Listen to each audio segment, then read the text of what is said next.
વાત એવી છે કે આ ભવસંભવ સ્તોત્ર અને બીજું છે શ્રી વાસુદેવ સ્તોત્ર. એ બંને સ્તોત્રો અતિ દિવ્ય છે.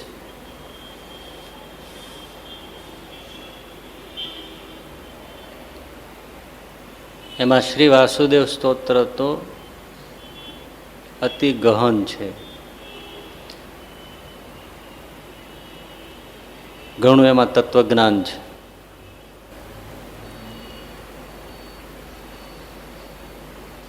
અત્યારે તો હજી એના ઉપર બહુ કોઈ લખાયું નથી, વિદ્વાનોએ કંઈ બહુ લખ્યું નથી, પણ ભવિષ્યની અંદર તો એના ઉપર દળદાર પુસ્તકો ગ્રંથો લખાય એટલું બધું અંદર પડ્યું છે.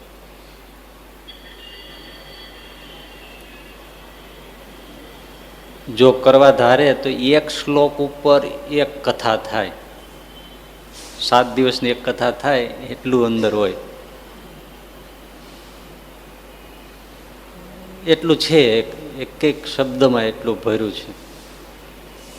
શું ભર્યું છે કે સ્વામિનારાયણ કોણ છે, જેને આપણે ભજીએ છીએ એ કોણ છે અને કેવા છે, એ આમાં છે.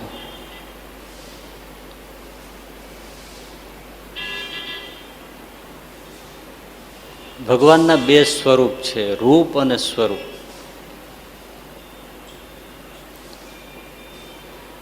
રૂપ કોને કહેવાય? આંખેથી દેખાય તે રૂપ કહેવાય. સ્વરૂપ કોને કહેવાય? કે જે સમજવું પડે અને આંતરિક હોય. આ આપણી આંખથી સ્વરૂપ ન દેખાય. તમને આમને જોઈએ રાખીએ તો એ બધા રૂપ દેખાય, પણ તમે અંદરથી કેવા છો એ આંખથી દેખાય. એ તો તમને સમજવું પડે, તમને ભેળા રહેવું પડે, તમારી સાથે વ્યવહાર કરવો પડે, ત્યારે એનું સ્વરૂપ, અસલિયત સ્વરૂપ ઓળખાય.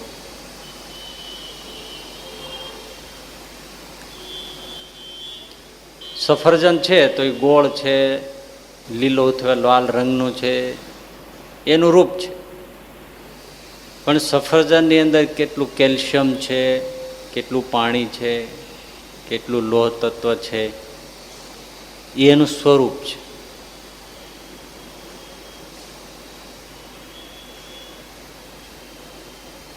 એ શ્રી વાસુદેવમાં સ્તોત્રમાં છે. સ્વરૂપતઃ એ કેવા છે. તો રૂપ અને સ્વરૂપ 2 ભિન્ન છે ને,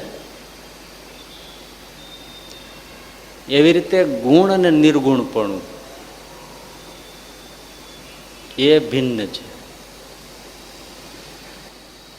સગુણ નિર્ગુણ જેને એક શાસ્ત્રની ભાષામાં કહીએ તો સગુણ નિર્ગુણપણું બહુ મોટી લડાઈ હોય છે. જેવી સાકાર નિરાકારની છે એવી જ આધ્યાત્મ જગતની અંદર આ એક મોટી લડાઈ શાસ્ત્રાર્થ ચાલી રાખે. ભગવાન સગુણ છે, ભગવાન નિર્ગુણ છે, એક કે સગુણ છે, બીજો કે નિર્ગુણ છે.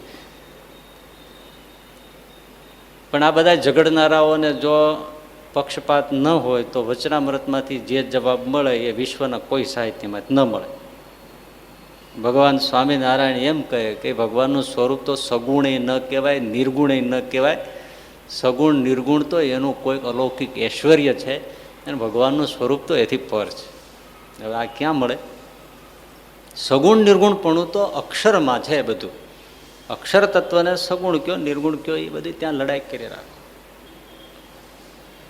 પણ છતાંય બધા ભગવાનને તમે કયો સગુણ નિર્ગુણ, તો એના અલૌકિક ઐશ્વર્ય છે. સગુણ પણ દર્શાય, નિર્ગુણ પણ દર્શાય, પણ એનાથી તો ભગવાનનું સ્વરૂપ પર છે.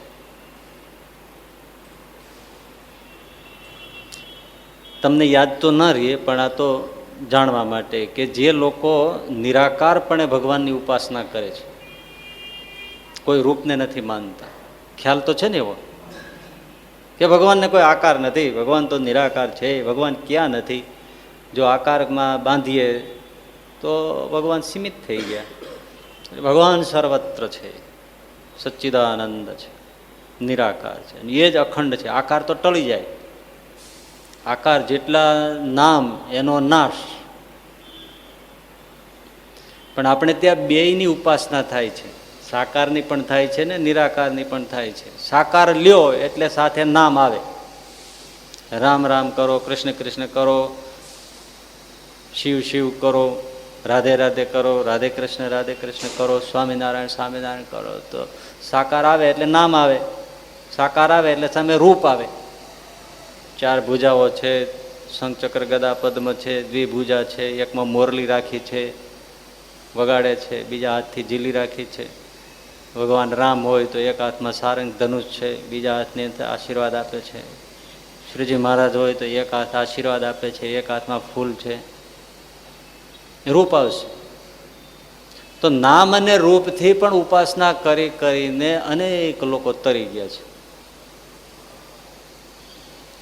તો એની સામે કોઈ નહીં, કોઈ મૂર્તિ નહીં, કશું જ નહીં. બસ શૂન્યવત પ્રકાશને ધારવાનો અખંડ ચારે તરફ ફેલાયેલો છે. બસ એ બ્રહ્મ છે. હવે એ હું છું ને એની સાથે હું તાદાત્મ્ય થઈ ગયો છું ને ભળી ગયો છું ને આવી બધી માનસિક રીતે બધી સાધનાઓ કરે ને ઓમકારનો જપ કરે અને સોહમ સોહમ સોહમ સોહમ કરી રાખે. સોહમ એટલે તે હું છું આવું કરે. પણ મૂળતઃ જેને એ નિરાકાર વ્યાપક સર્વત્ર વ્યાપક સચ્ચિદાનંદ બ્રહ્મ કે છે, નિરાકારપણે ઉપાસના કરે છે, એ હકીકતની અંદર અક્ષર તત્વ છે, પુરુષોત્તમ તત્વ નથી. ઉપાસના અક્ષરની છે. પુરુષોત્તમ તો અક્ષરાતીત છે. સમજાય છે? એ તો અક્ષરાતીત છે. સર્વત્ર વ્યાપક જે સચ્ચિદાનંદ તેજોમય બ્રહ્મ છે એને અક્ષર કહેવાય. 5 ભેદ છે, ખબર છે ને? જીવ, ઈશ્વર, માયા, બ્રહ્મ અને પર. એ જે વચ્ચે બ્રહ્મ આવ્યું ને એ અક્ષર બ્રહ્મ. એને બ્રહ્મ કહેવાય, એને અક્ષર બ્રહ્મ કહેવાય, એને ખાલી અક્ષર પણ કહેવાય. પણ એના ઉપર પરબ્રહ્મ છે.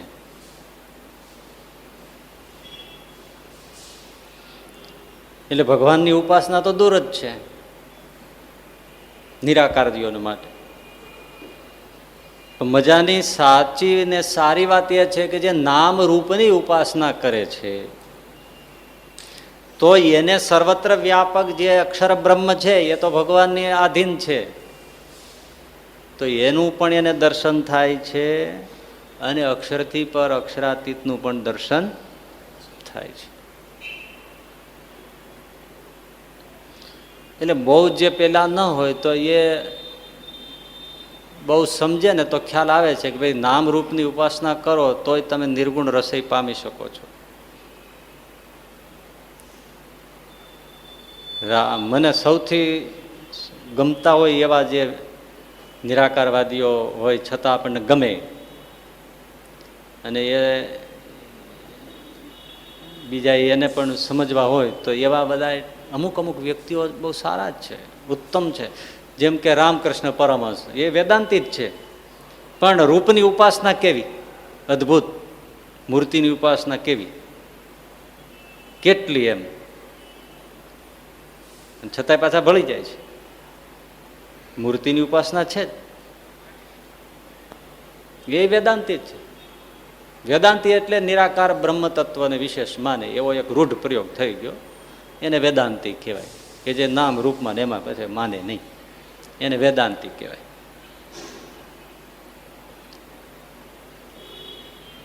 રામકૃષ્ણ પરમહંસ મૂર્તિની ઉપાસના જ કરે છે અને છતાંય સમાધિ થઈ જાય છે ત્યારે નિર્વિકલ્પય થાય છે. એ જ કહે છે કે બે રસ પામમાં હોય તો નામ રૂપની જ ઉપાસના કરીને જવું, એટલે આનોય રસ મળે ને પેલોય રસ. પણ એકલું નિર્ગુણનું જો કોઈ ઉપાસના કરે તો એને નિર્ગુણનો જ રસ આવે, પણ સાકાર રસનો, સાકાર મૂર્તિનો એ વૈભવ એને ક્યારેય ચાખવા મળતો નથી.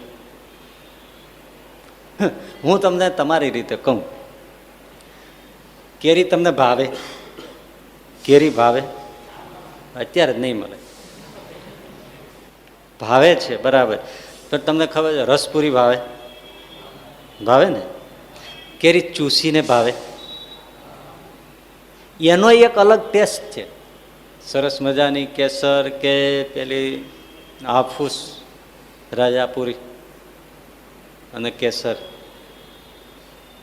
બે શ્રેષ્ઠ કેરીઓ છે, એનો આખો ટેસ્ટ અલગ છે. બાકી બીજી 17 પ્રકારની આવે તો અને જુદા જુદા સ્વાદ છે. કોઈને ગમે, કોઈને ન ગમે. બોલો રાજાપુરી આવા આવડા મોટા પાલી પાલી જેવડા ફળ આવે, પણ આ કેસરનો સ્વાદ હવે તો જો કે આ બધી દવાઓ બહુ માંડ્યા નાખવા એટલે અસલિયત વહી ગઈ છે. બાકી તો અદ્ભુત હતા. એટલે હજી એ જે વાડીવાળા હોય એ તો એકેય દવા નાખ્યા વગર પોતાના ખાવા માટે તો એવા 5 આંબા રાખે, એમાં કાંઈ ન નાખે. એ તો આખી અલગ જ વસ્તુ. તો હજી રાજાપુરી પેલી હાફૂસ, રત્નાગીરી હાફૂસ, એમાં મુંબઈ બાજુ તમને ઓરિજિનલ જો સારી મળી જાય, બઠા પડી જાવ એટલી મીઠાશ હોય, એટલી અદ્ભુત હોય. પણ અહીંયા જે વેચાય છે એમાં તો કંઈ હોય નહીં. ખોલો તો અંદર બધું એવું નીકળે. એ રત્નાગીરી હાફૂસ ખાવી હોય તો એ મુંબઈ જવું પડે, કાં મંગાવવી પડે. તો એને એ સરસ મજાની એમ કેરી ઘોળો ને પછી એને ચૂસો. એમાં ગોટલું છે, છાલ છે, રૂછા છે, બધું છે, પણ એનો સ્વાદ મજાનો અલગ છે. એની જ કેરીને તમે ચીરી કરીને સુધારીને ખાઓ, આખો અલગ ટેસ્ટ આવે. જો હું તમને આ બધું પ્રેક્ટિકલ જ છે એટલે તમને ખબર, ધ્યાન રાખ્યું કે ન રાખ્યું અલગની વસ્તુ છે. એ જ કેરીને ઘોળી અને ચૂસો, સ્વાદ અલગ આવે. એ જ કેરીને તમે સુધારીને ચીરિયા કરીને ખાઓ, સ્વાદ અલગ આવે. એનો રસ કાઢીને પછી રસપુરી ખાઓ કે રસ પીઓ, અલગ આવે. વસ્તુ એકની એક, સ્વાદ બધા બદલી ગયા. આ ટિંડોરા જેવી ચીજ છે, ઘરે કોઈ દિવસ ટ્રાય કરાવી જોજો. ટિંડોરા આવે ને એને તમે ઊભા સુધારો અને શાક બનાવડાવો મમ્મી પાસે, કે તમે પરણેલા હોય તો, માનતા હોય ઘરના તો ઘરના પાસે. નહીં કઈ સલાહ ન માને કે તમારે અમને રસોડામાં નહીં કહેવાનું, અમે તમારી ઓફિસમાં માથું મારીએ છીએ. એટલે એ ટિંડોરાને તમે ઊભા સુધારો અને એનું શાક બનાવો. 500 ગ્રામ ટિંડોરા હોય તો 1 બટેટું નાખવાનું. એકલા ટિંડોરાનું પછી મજા ના આવે, તો એમાં 1 બટેટું નાખવા. થોડા મેથીના દાણા પણ વઘારમાં નાખવા. ખાલી રાઈ જીરું ન નાખવા. હવે એ શાક તમે જમો અને બીજે દિવસે તમે ટિંડોરાને ગોળ આડા કાપો, આડા સુધારો, પછી એનું શાક બનાવો. એક જ વસ્તુ, ટેસ્ટ અલગ પડી જાય, બેયનો સ્વાદ અલગ થઈ જાય. આવું નિર્ગુણ અને સગુણનું છે. સ્વાદ બેયનો અલગ પડી જાય. ભાઈ છૂટું ચૂરમું ખાઓ અને ચૂરમાને લાડુ બનાવીને ખાઓ, એટલે વસ્તુ એક છે. ભેદ પડી ગયો કે નહીં? હે, પડ્યો ને ભેદ. છૂટું ચૂરમું ખાઓ એ નિર્ગુણ છે, નિરાકાર છે. લાડુ બનાવ્યો હોય સાકાર છે, પણ એનો સ્વાદ છે ને અલગ. લાડુનો સ્વાદ અલગ છે, છૂટા ચૂરમાનો સ્વાદ અલગ છે. એમ બેયનો સ્વાદ અલગ છે. પણ છૂટું ચૂરમું ખાય એને લાડુનો સ્વાદ ન આવે, 101% વાત છે. પણ લાડુ ખાય એને છૂટું ચૂરમાનો લાડુ સ્વાદ એની ભેળો જ આવે. એને હાલ ભાંગી નાખે એટલે છૂટું થઈ ગયું. એને બે સ્વાદ આવે. એટલે હંમેશા ભગવાનની મૂર્તિને જ આશ્રય કરવો. બહુ ઊંચા ચડાવી દે ને એવા હવે આજના જમાના પ્રમાણે જાત જાતના બધા નીકળ્યા છે, ક્લાસીસ બધા પ્રચારો ઘણા થાય છે. યોગા નીકળ્યા છે, એમ ડોગાય નીકળ્યા છે. ડોગા એટલે કૂતરાઓને માટે યોગ, એને ડોગા. એને હવે સ્ટ્રેસ થાય છે, એને ટેન્શન આવે છે, કૂતરાઓને એને ડાયાબિટીસ થાય છે, એને ઘણા પ્રોબ્લેમ થાય છે. આપણે ભેળા રહીએ છીએ એટલે એને સ્ટ્રેસ રિલેક્શન થાય એટલા માટે એને પણ યોગ કરાવે છે. પગ લાંબા કરાવે, આમ કરાવે, તેમ કરાવે. કૂતરાની દશા બેઠી. કરાવે છે.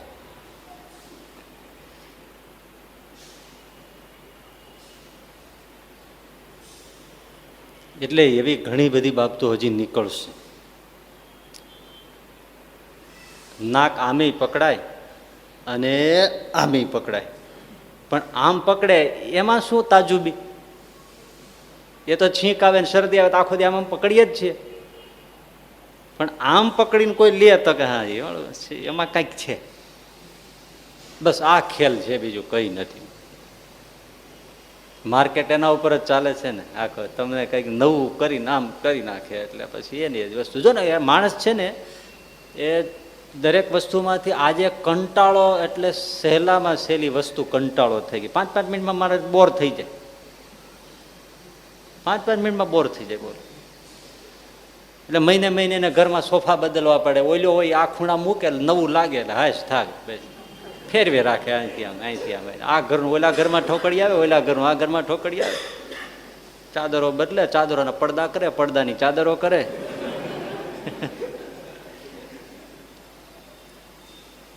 એટલે કાંઈ પણ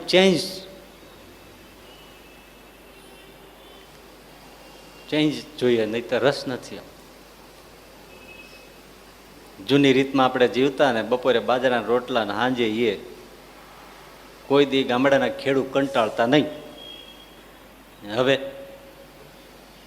બપોરે જુદું, સાંજે જુદું, સવારે જુદું, બધું. છતાંય માણસને પાછો જોઈ એવો કોઈ જલસો આવતો નથી. એટલે હશે આ જમાનાની અસરો. એ કઈને એવું કેવું છે કે જાત જાતની પથ્થીઓ નીકળી. એલોપેથી, હોમિયોપેથી, નેચરોપેથી, કેટલી પ્રકારની છે.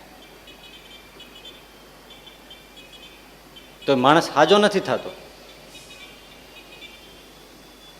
એમ આ અધ્યાત્મમાં પણ જાત જાતના અખતરાઓ હાલે છે. સીધી રીતે આપણને શાંતિ આપે, સીધી રીતે આપણું કલ્યાણ કરે એવી સનાતન સૂર, મીરા, તુલસી, વ્યાસ, વાલ્મીકીના વચનો છે એ રામાયણ અને ભાગવદ્ ગીતામાં રહ્યા જ છે.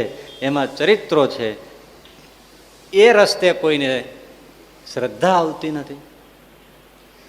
સીધું નામ કરો, જપ કરો. હમણાં જ એક છોકરો મળ્યો છે, એટલે મને કે કલ્યાણ કેમ થાય? મેં કીધું ભગવાનનું નામ લ્યો. તો મારા ગુરુ કહેતા હતા કે જીભથી નામ લીધે શું થાય? મેં કીધું તો નામ જીભથી ન લેવા ક્યાંથી લેવાતું છે? બીજું ઉચ્ચારનું ઠેકાણું છે? જીભ સિવાય ક્યાંય બોલાય છે નામ જપ? મેં કીધું આવા નવા કેટલા મૂર્ખા આવો છો તમે. મેં કીધું ભાઈ ઢકાય બધા તો બોલે જ છે. તમે બોલે છે પેલા તમે એવું છે ઇન્દ્રિયોનું મૂળ તો મોટા ભાગના સમજાવવા વાળા જ અડધા ગાંડા હોય છે. સમજી રાખજો. એનું જ ફટકી ગયું હોય છે.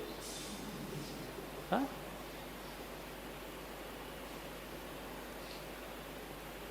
પેલા ઇન્દ્રિયો વશ થાય, પછી મન વશ થાય.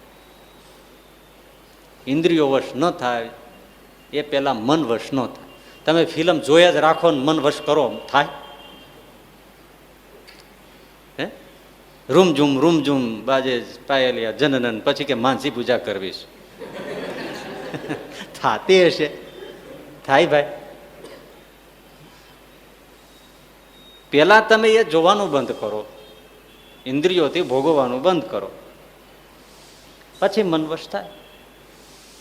એટલે પેલા જીભ ભગવાનનું નામ લેતી થાય તો ધીમે ધીમે ધીમે ધીમે એક જીભ તો વશ થઈ, એને ટેવ પડી, પછી મનને પડશે. અને મન પછી ભગવાનની મૂર્તિમાં લાગશે.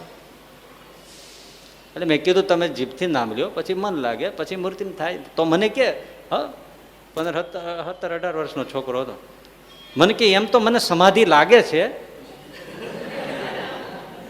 લ્યો આ મેં કીધું તો તને સમાધિ લાગે છે તો મને પ્રશ્નો શું કામ પૂછે છે? 2-3 દિવસે જ્યાં મળે ને તરત પ્રશ્ન પૂછે, તને સમાધિ લાગે છે? તો આવું અજ્ઞાન ક્યાંથી રહી જાય છે? પણ એ તો જોતા જ આપણે પહેલી વાર પ્રશ્ન પૂછે ને ત્યાં જઈને આપણને ખબર પડી જાય કે અડધા ગાંડા હોય છે. મેં એને મોઢે જ કહી દીધું. આપણે તો બાકી તો રાખતા નથી. મેં કીધું તું અડધો તો માનસિક રોગી છો. તો સમાધિની વાત જવા દે, અડધો માનસિક રોગી છો. તો પછી વયો ગયો. હવે લગભગ નહીં પૂછે.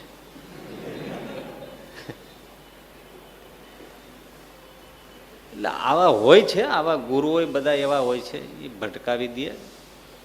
આપણને જે રીતે સીધી સાદી સરળ રીતે કરતા હોય એ ન કરવા દે. તો ભગવાનનું નામ, ભગવાનની મૂર્તિ એને ધારીને ભજન કરવું. તો ભગવાનનું ગુણમય સ્વરૂપ એટલે કે સગુણ સ્વરૂપ અને નિર્ગુણ સ્વરૂપ. શાસ્ત્રોમાં શબ્દો આવે છે. વચનામૃત વાંચો છો આવે છે ને. વચનામૃત તો રોજ વાંચવું જ અમૃત છે. સમજાય કે ન સમજાય પણ વચનામૃત વાંચવું જ, વાંચવું જ. તો સગુણ સ્વરૂપ, નિર્ગુણ સ્વરૂપ. નિર્ગુણ સ્વરૂપ છે એ તાત્વિક વાત છે. સગુણ સ્વરૂપ છે એ આપણને અનુકૂળ પડે એવી ભાવનાત્મક વાત છે. ભગવાનનું સગુણ સ્વરૂપ, સાકાર સ્વરૂપ એટલે આકારવાળું, પણ સગુણ સ્વરૂપ એટલે ભગવાન કરુણાળુ છે, ભગવાન દયાળુ છે. હજે નિરાકાર માને છે ને એમાં પાછા ઘણા ભગવાનને નિર્ગુણ પણ માને છે. નિર્ગુણ એટલે કોઈ ગુણ જ નહીં. હવે જેમાં કંઈ ગુણ ન હોય, દયા નહીં, કરુણા નહીં, ક્ષમા નહીં, સૌશલ્ય નહીં, ઔદારતા નહીં, હે, એવો નિર્ગુણ ભગવાન હોય તે આપણે કામનો શું? જે તમારું નિર્ગુણ બ્રહ્મ આપણે સ્તુતિ કરીએ, પ્રાર્થના કરીએ, પોકારીએ કે એનું સ્મરણ કરીએ તોય આપણા ઉપર રાજી ન થાય, કે આપણને કાંઈ હેલ્પ ન કરે, તો એવો નિર્ગુણ ભગવાનને કરવો છે શું? કોને કામ આવે?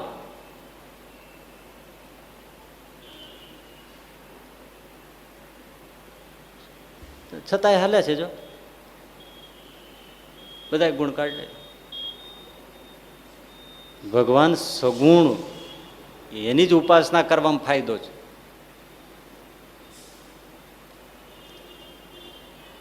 આપણે અરે વાત કરે, આપણે કંઈક કષ્ટમ હોય તો આવે, આપણા ઉપર કૃપા કરે, એ ભગવાન કામનો છે. આપણી પાડોશની અંદર કરોડપતિ હોય પણ એ નિર્ગુણ હોય, મતલબ કે ઉદારતા જરાય ન હોય, તો શું કામનો? હાલો બોલો. છે જ કરોડાધિપતિ છે, લ્યો, ફળિયામાં રૂપિયા રખડતા હોય પણ હાવ નિર્ગુણ છે. એ તમારી પીડા નથી મહેસૂસ કરી શકતો, તમારો પુકાર સાંભળતો નથી, એને કાન નથી, એને આંખ નથી, એને જીભ નથી, કાન નથી એટલે તમે કાંઈ બૂમ પાડો કે ભાઈ મદદ કરજો, તો એને કાન નથી, સાંભળતો નથી. નિર્ગુણ છે, નિરાકાર છે, કરોડાધિપતિ છે પણ કાંઈ સાંભળતો જ નથી. આંખો નથી તો જોતો નથી. તમે આમાં બે હાલ થઈને ફરો છો તો જોતો નથી. એવો નિર્ગુણ કરોડાધિપતિ કામનો ખરો. પાડોશમાં રીએ તોય ભલે, ન રીએ તોય ભલે, શું કામનો? પછી એવો નિર્ગુણ ભગવાન શું કામનો? એના કરતા સગુણ પાડોશી ન રાખીએ કે ભજીયા ખાવા ત્યારે વાટકો ભરીને ચણાનો લોટ આપે, ચા ખાંડ ખતમ થઈ ગયા હોય તો આપે, ચા પીવા બોલાવે, આપણે ઘેરે આવે. કેવો પાડોશી ગમે તમને, નિર્ગુણ કે સગુણ? હે, સગુણ. એક જણો પરણીને ઘરે આવ્યો, પછી એના પત્નીએ એની પ્રશંસા કરી. ઓહો, તમે તો કેવા સમર્થ છો, તમે જ્ઞાની છો, તમે મહાવિદ્વાન છો, તમે સંપત્તિવાન છો, તમે તો એવા સમર્થ, એવી શક્તિશાળી છો, તમારે તો ખૂબ કીર્તિ છે. ખૂબ વખાણ કરે. અડધો કલાક આમ જ હાંક્યું બધું. તમારે જેવા તો કોઈ નહીં, મેં તો ઘણાને જોયા પણ તમે એક માત્ર, ત્વમેવ એક, તમે અત્યંત, એટલી તમારી વિદ્યા, વાણી, શક્તિ, સંપત્તિ, સામર્થ્ય, રૂપ, ગુણ, શું કોઈ આમ અવર્ણનીય છે. પેલો કે બધી વાત સાચી, પણ એક પાણીનો ગ્લાસ લાવી દે તો કે તમે સર્વ સમર્થ છો, ઊભા થઈને પી લ્યો.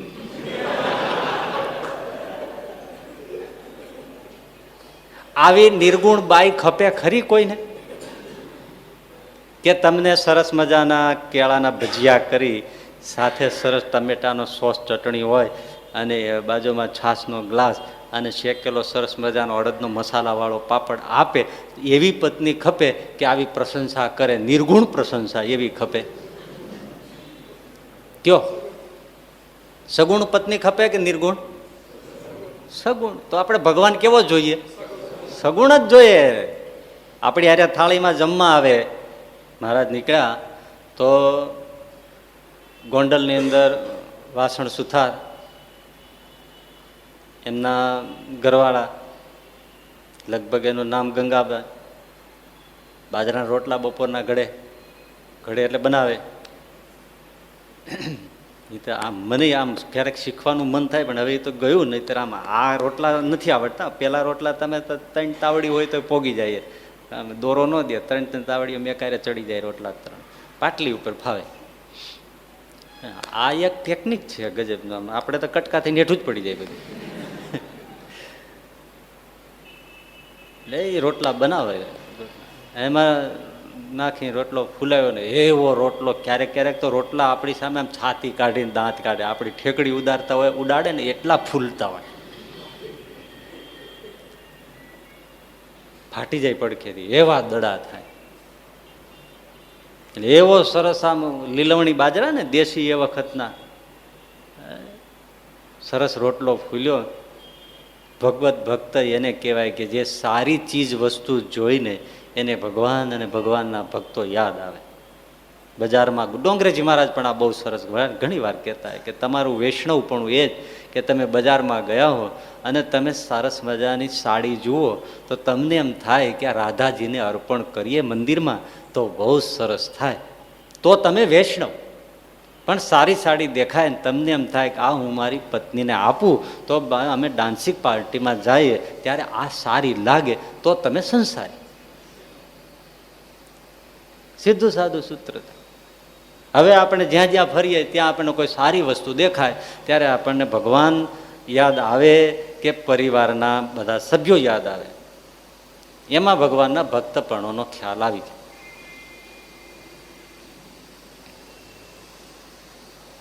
આપણને તો પેલો વિચાર પોતાને ભોગવવાનો આવે ને.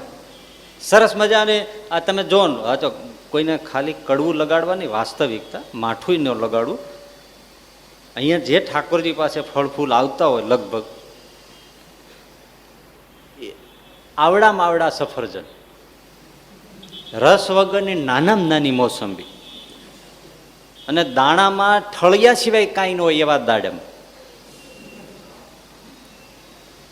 અને નાનામાં નાની સાઈઝ મળતી હોય એવા ચીકુ. ઠાકોરજી પાસે લગભગ આવું આવે. ઘરે કોઈ આવું લઈ જાય છે? ઘરે તો મોટા સફરજન, મોટા દાડમ. જો નાનું લઈ જાય તો ઘરવાળી માથામાં ઠોકે કે આ તું ચક્કુ લાવ્યો છો શું? સારામાં સારું. અને ઠાકોરજીને તો બસ ખાલી હાથે ન જવાય એટલે મૂકે. ઘણા હતા ને બાબા કીધું ખાલી હાથે ન જાઉં, હું ક્યાં જાઉં છું? ધોતિયાનો છેડો પકડીને જ જાઉં છું. ખાલી હાથે નથી જતો, ધોતિયાનો છેડો પકડીને જાય. પણ ખરેખર આ મૂકે છે આવું જ ને લગભગ. તમે જોજો, ભલે ઠાકોરજી વાપરે, બોલો શું વાપરે? વારો વધારવા જેવું છે. એક માજી છે ને મૂઠડી ગામડામાં મૂકે. એ મૂઠડી તેટલા માટે કે ઓલો બ્રાહ્મણ જે કઈ સાધુ બાબા પૂજારી રામજી મંદિરની કરતા હોય એની આજીવિકા એમાંથી ચાલે.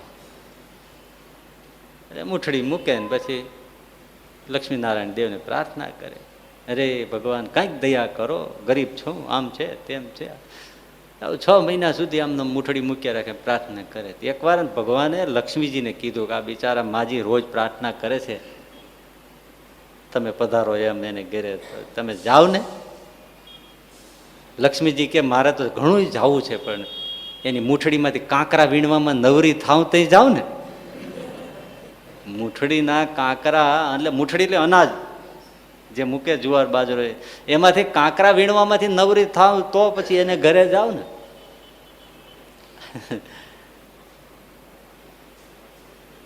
એટલે આ ભગવાનને માટે તો નકામું હોય એ આપીએ છીએ.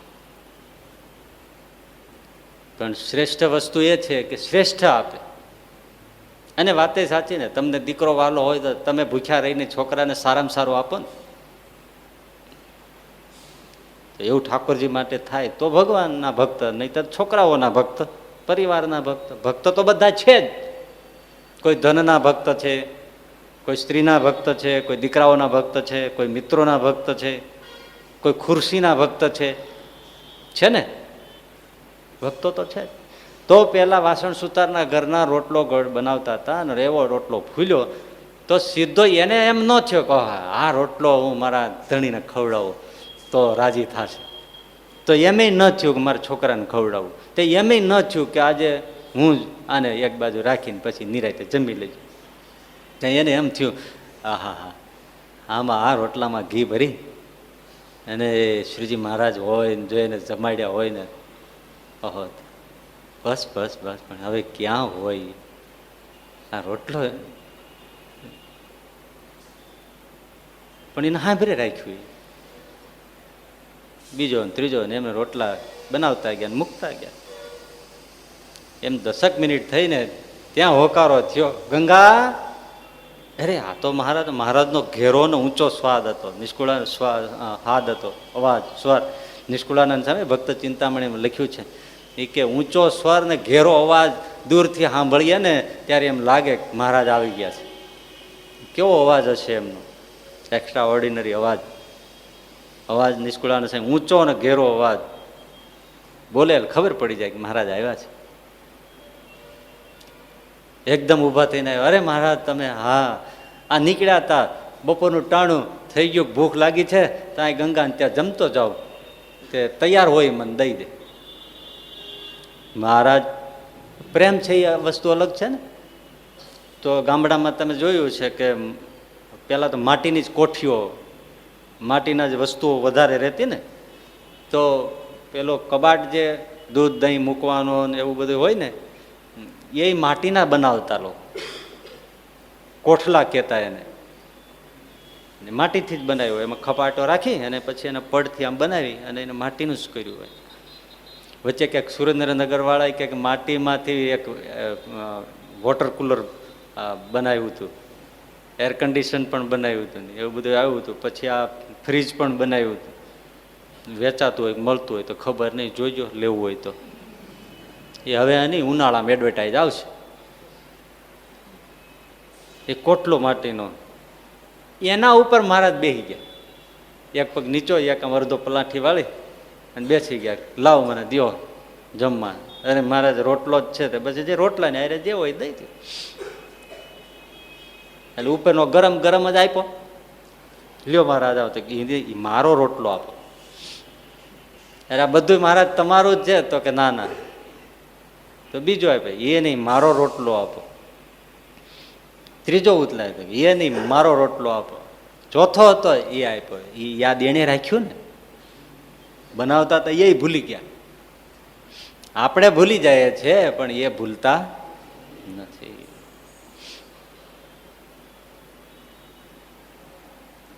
મનથી પણ જે કર્મ કર્યું હોય એને ભગવાન યાદ રાખે છે મનમાં, અને એનો જ ભાવના છે.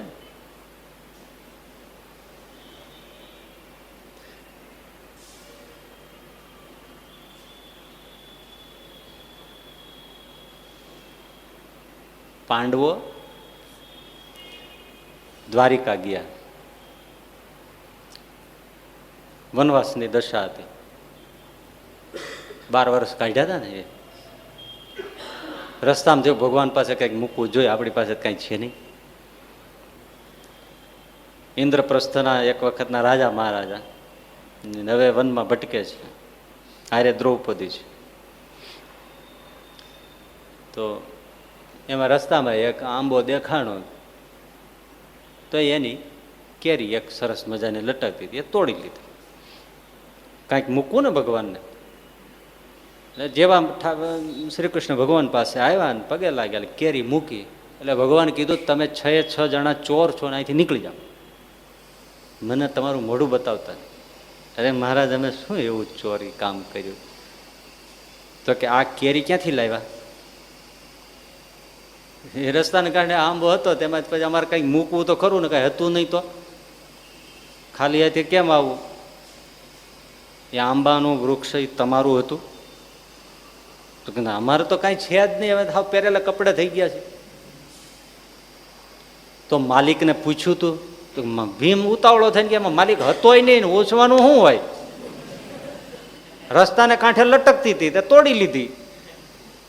રસ્તાને કાંઠે લટકતી હતી તો હતી તો માલિકની ને કોઈ નહીં. હા હતી, હવે શું છે, તોડી લીધી, મૂકી દીધી. અમે કંઈ કર્યું નથી, બીજું ખાઈ નથી ગયા, કાંઈ નથી, એમાં શું ચોર છે. અને આ બધું આખું જગત તો ભીમવાળી ફિલોસોફી આંકવા માંડ્યો કે આ આખું જગત કોનું છે, તમે છો ને માલિક, ને તમારું લઈને તમને દીધું, એમાં અમે શું ચોર થઈ ગયા. ભગવાને ફિલોસોફર છે ને મોટા, એ કે તો આ જગત મારું જ છે ને, તો તમારું જ છે ને ભીમસેન કે. હા તો મને પૂછ્યું તું, તમને નહોતું પૂછ્યું, મોબાઈલ લાગતો નહોતો.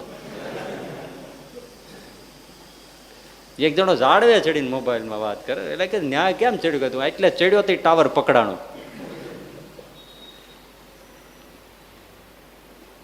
ભગવાન કહે ત્યાં સુધી હવે મને મોઢું ન બતાવો, ચોર છો તમે. આ કેરી હતી ત્યાં ત્યાં પોઝિશનમાં તમે ચોંટાડી દો, પછી અહીં આવજો. હા તો ભીમ કે મહારાજ ઉખડી ગયું ચોંટે. વાતે સાચી ને, ચોંટે. તો કે તમે તો બધા પોતાની જાતને ધર્મિષ્ઠ માનો છો ને, બહુ મજાની વાત છે આ, બહુ મજાની વાત. કે ધર્મિષ્ઠ જ માનો છો ને, કોણ કોને ધર્મિષ્ઠ નથી માનતું. આપણે બીજાને જ અધર્મી માને છે, પોતાને ધર્મિષ્ઠ માનીએ છીએ. જે પોતે લાંચ લેતો હોય એ બીજા લાંચ લેતા હોય એની જ પછી ટીકા કરતો હોય, એને અધિકાર ખરો? બહુ પેલો લાંચ્યો ને બહુ લઈ જાય ને બહુ ખાઈ જાય, તો તમે મૂકો છો? કે તમે હવે એ કેરી ત્યાં ચોંટાડો, તો કે તમે ધર્મિષ્ઠ માનો છો ને, તમે સૌ પોતપોતાનું જે કાંઈ વ્રત હોય, તપ હોય, તેજ હોય, શક્તિ હોય, સત્કર્મ હોય એ મૂકો અને સંકલ્પ કરો, કેરી ચોંટી જાય, પછી અહીં આવજો. આવ્યા પાછા. યુધિષ્ઠિર મહારાજે કેરી મૂકી નીચે અને કહ્યું, હે વન દેવતાઓ, હું મન વચનથી જો ધર્મિષ્ઠ હોઉં તો આ કેરી મૂળ જગ્યાએ પાછી ચોંટી જાઉં. કેરી ઊંચી થઈ એક હાથ, પણ ડફ દઈને પાછી પડી ગઈ, આગળ ગઈ નહીં. યુધિષ્ઠિર તો આવા ધર્મવાદી બધાની વચ્ચે શરમાવાનું. અર્જુનને કહ્યું કે તું મૂકે, તો કે મારી ધનુર્વિદ્યા હંમેશા પરોપકારને માટે જ વપરાય હોય તો એ પુણ્ય પ્રતાપે આ કેરી છે એ મૂળ જગ્યાએ ચોંટી જાય. કેરી ઊંચી થઈ પણ પાછી ડફ દઈ નેઠી પડી ગઈ. બે જણા નાબૂદ થયું એટલે પછી શરમ તો ઓછી થઈ જાય, મેજોરિટી થઈ ગઈ ને પછી શું. એટલે ભીમને કીધું કે તું કે, તો કે આપણું રહેવા દો. તમે જાણો છો કે આપણે કાંઈ એવું હોય ને, અરે ધર્મરાજ કે નાના ભીમ તારામાં ભક્તિ સત્સંગ આ તે બધું છે જ ને, તો કઈ રહેવા દો, નકામું કઈ વળી બીજું થશે. મારા સત્કર્મોના કોઈ તમારે પ્રયોગ કરવા જેવા નથી. ના ના ના, આમાં તો પ્રયોગ કરવો જ પડશે. એટલે ભીમે કીધું કે મેં પણ જો એકાગ્ર અને સદભાવનાથી જો પ્રેમ ભાવથી શિવ પૂજન કરતો હોઉં તો એ પુણ્ય પ્રતાપે કેરી છે મૂળ જગ્યાએ લાગી જાવ. ઊંચી થઈ પણ ડફ દઈને પડી ગઈ.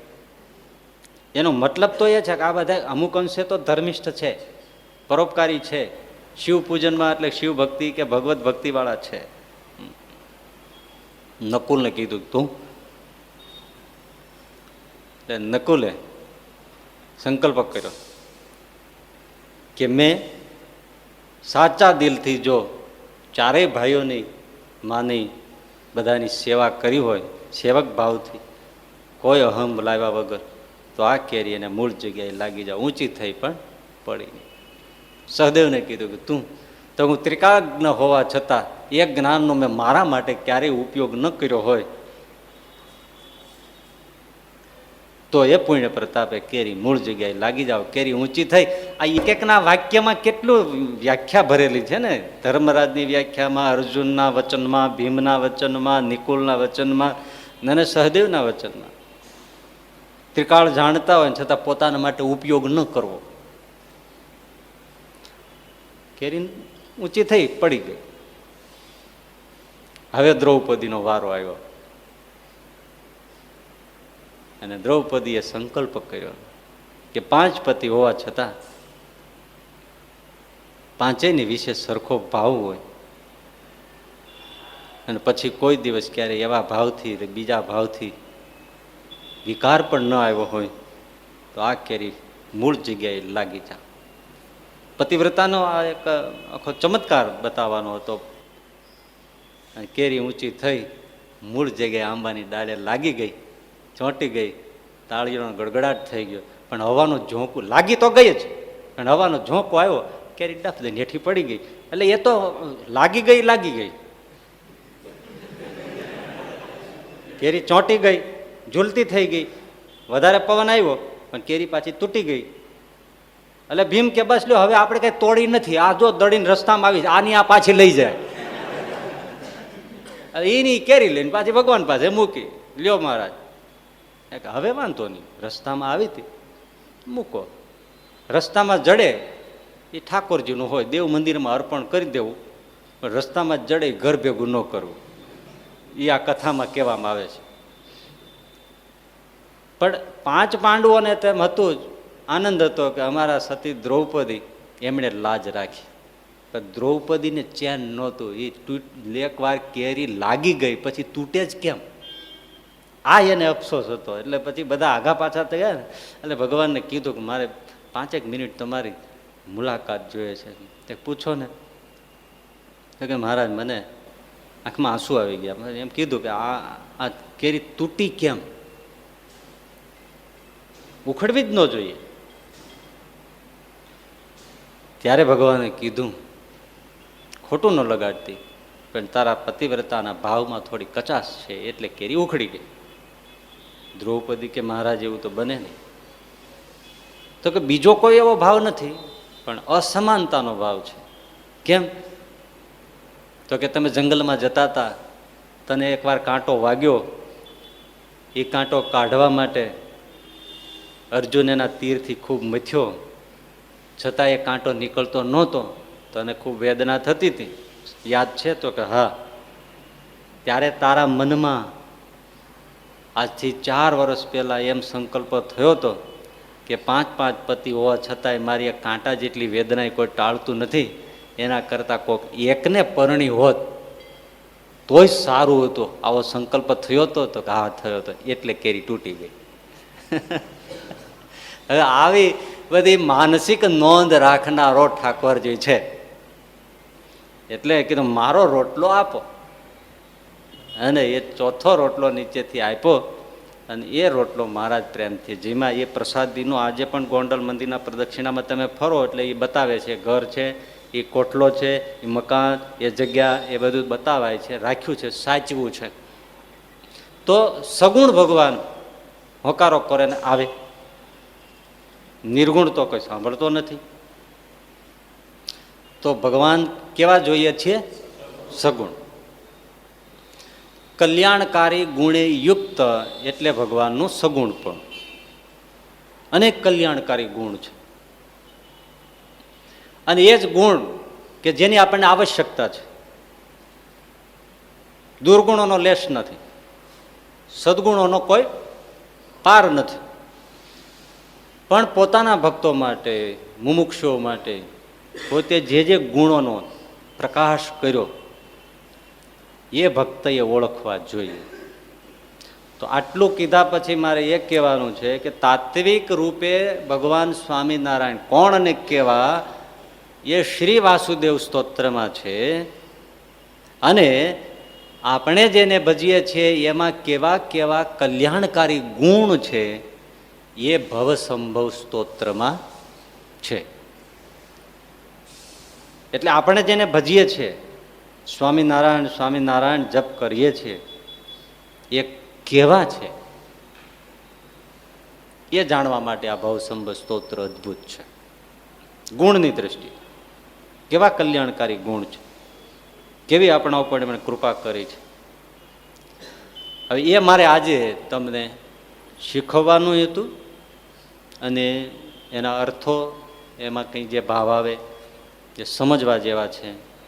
આપણને ખબર પડે કે આપણે જેને ઉપાસીએ છીએ એને તો ઓળખીએ. રોજ આપણે અમુક વસ્તુ એવી હોય છે રોજ જમતા હોઈએ પણ ખબર ન હોય કે એમાં ગુણ કેવા છે. જમતા તો રોજ હોય પણ ગુણની ખબર નથી હોતી. ભૂખ લાગે છે ખાઈએ છીએ, ખાવા જેવું છે એટલે ખાઈએ છીએ. પણ વૈદ જે રીતે ગોતીને આપે તો એ ગુણનો વિચાર કરીને આપે ને.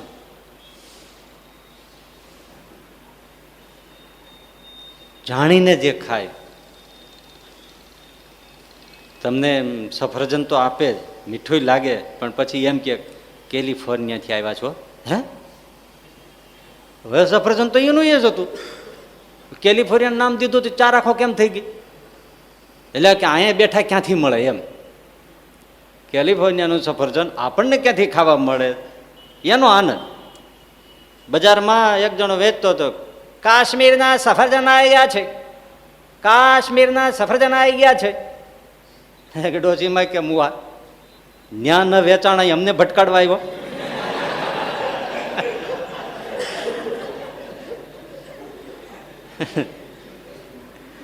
હવે જેને ઓળખાણ જ નથી તો એ સફરજન લે પણ નહીં, એનો ફાયદો પણ લઈ શકે નહીં.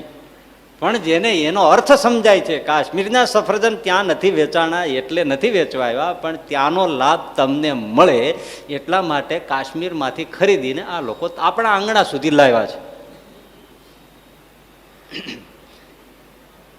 એમ ભગવાન ભગવાન ભગવાન એમ કહીએ છીએ, સ્વામિનારાયણ સ્વામિનારાયણ સ્વામિનારાયણ કહીએ છીએ, પણ એ સ્વામિનારાયણ કેવા છે, એમણે આપણા માટે શું શું કર્યું, ભક્તો માટે શું શું કર્યું, આપણા માટે હજી શું શું કરી શકે એમ છે, એ બધા ભાવ આમાં છે. એમાં સગુણ નિર્ગુણ, સાકાર નિરાકાર, આપણા માટે સાકાર ભગવાન જ કામનો છે. હજી પણ સમજાવું કે તમારે કોઈની સાથે પ્રેમ ભાવ હોય, સંબંધી હોય, ત્યાં મળવા ગયા હોય, બહુ પ્રેમ હોય, બહુ અદ્ભુત એમ કહો ને, તમે ગયા, તમને ખબર છે કે અમારા પ્રત્યે બહુ ભાવ છે. કલ્પના કરો, ઇમેજિન, ઘણા વખતથી એમ હોય કે એને આપણે મળવું છે, અને તમે અચાનક એવો મોકો મળી ગયો ને એને ઘરે પહોંચી ગયા, તમે બારણું ખખડાવ્યું, તમે મનમાં કેવી કલ્પના હોય, હમણાં આમ જોશે, અરે તમે ક્યાંથી, આને બથ ભરીને ભેટી પડશે, ચૂલા ઉપર બેહાડશે, સોફા ઉપર બેહાડશે, ઠંડુ ગરમ આ તે બધું પૂછશે, અડધા અડધા થઈ જાય. આવી હોય જ ખરી ને કલ્પના, ન હોય? એની જગ્યાએ તમે ડોરબેલ વગાડો, પછી ઓલે આવે, હા આવો, તમારી ટાયરમાંથી હવા નીકળી જાય કે નહીં? હે, થઈ જાય ને. આ શું થઈ ગયું? આવો, આવ્યા છો તો. હવે પછી બેસે, પણ તમને 5 મિનિટ સુધી પાણીનું પૂછે નહીં. એ વળી કદાચ પૂછે તો એ સાદું પાણી પૂછી લે, પણ તમને એમ ન કે તમે ઠંડુ પીશો કે તમે ગરમ પીશો, કાચના ગ્લાસમાં પીશો કે ચાંદીના ગ્લાસમાં ખોબામાં પીશું ભાઈ, જેમાં આપી દેતો હોય તો. અને પછી જમવા બેસાડે ને પછી ઓલો કેસરીઓ શ્રીખંડ લાવીને પછી આંખું કાઢતા કાઢતા પીરછે પાછા, લ્યો ખાઓ, 250 રૂપિયા કિલો છે, બાપની ઘેરે ભાડ્યો નહીં હોય. એ શ્રીખંડ ગળે ઉતરે?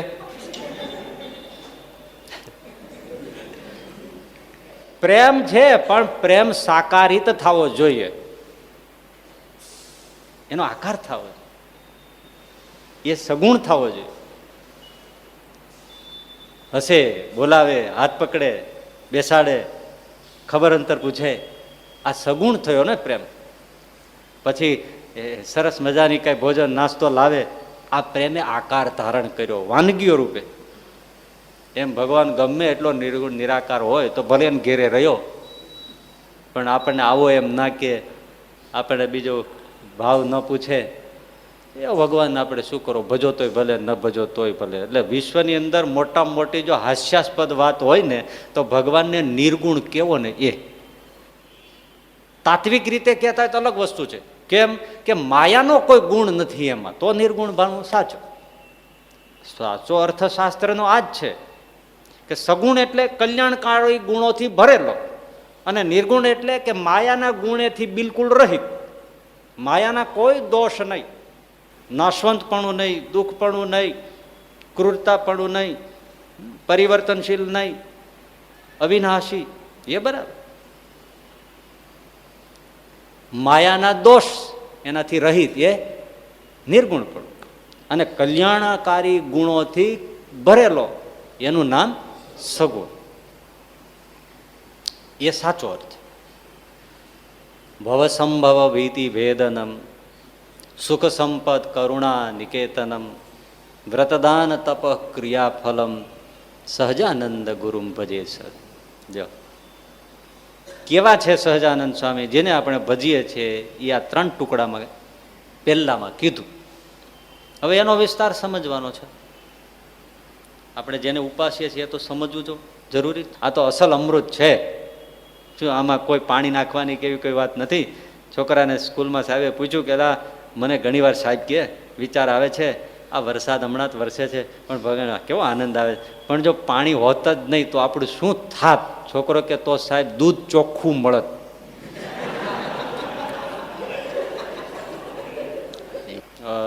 સ્તોત્રને એનો મનન કરીએ, વાત આવે એનું તો ઠીક, શ્લોક નહીં, અને ઇઝી ટચ તમારે પાકું થઈ જાય છે કોઈ માથાકૂટ વગર. એટલે એ સ્તોત્ર પણ કંઠે થઈ જાય અને ભગવાનનો મહિમા પણ ઓળખાઈ જાય. બોલો સહજાનંદ સ્વામી મહારાજ.